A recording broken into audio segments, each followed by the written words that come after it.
এই নির্বাচনে আগামীকালকে নির্বাচনে পরাজয়ের আশঙ্কা থেকে যারা জনপ্রিয় ছাত্রনেতা রয়েছে, শিক্ষার্থীরা তাদের পাশে রয়েছে,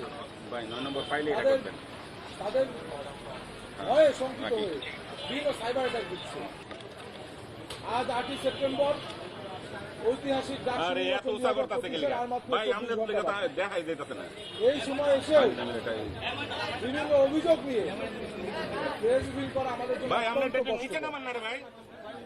আপনারা জানেন সকাল থেকে বাংলাদেশ জাতীয়তাবাদী ছাত্রদল সমর্থিত হাবিবুল ইসলাম খানের আইডিটি সাইবার অ্যাটাকের মাধ্যমে সকাল 9:30টায় ডিসেবল করে দেওয়া হয়।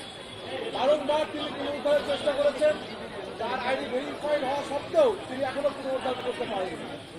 ঠিক একইভাবে আমি জিএস প্রার্থী তামিলবাড়ি আমার আইডিটি 11:30টার দিকে ডিসেবল করা হয় সাইবার অ্যাটাকের। বারংবার চেষ্টা করছি কিন্তু পুনরুদ্ধার সম্ভব হচ্ছে না।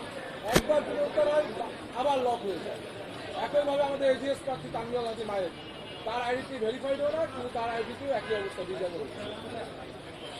তো একটি গোষ্ঠী যারা এই নির্বাচনে আগামীকালকে নির্বাচনে পরাজয়ের আশঙ্কা থেকে যারা জনপ্রিয় ছাত্রনেতা রয়েছে, শিক্ষার্থীরা তাদের পাশে রয়েছে,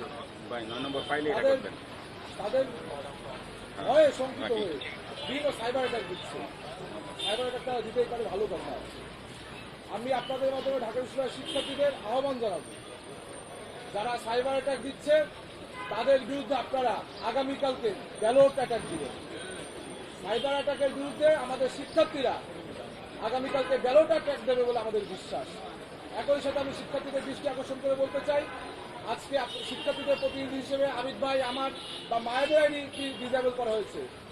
আগামীকালকে ওই প্রতিক্রিয়াশীল গোষ্ঠী, এই যারা সাইবার অ্যাটাকের সাথে জড়িত, তারা যদি কোনোভাবে বাই ফল্ট ইলেক্টেড হয়, তাহলে ঢাকা বিশ্ববিদ্যালয়ের 40,000 শিক্ষার্থীর আইডি কিন্তু তারা ডিসেবল করবে।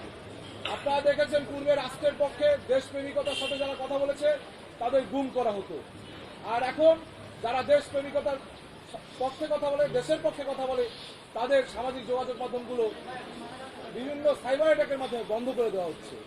এই দুটোই কিন্তু সম অপরাধে অপরাধ।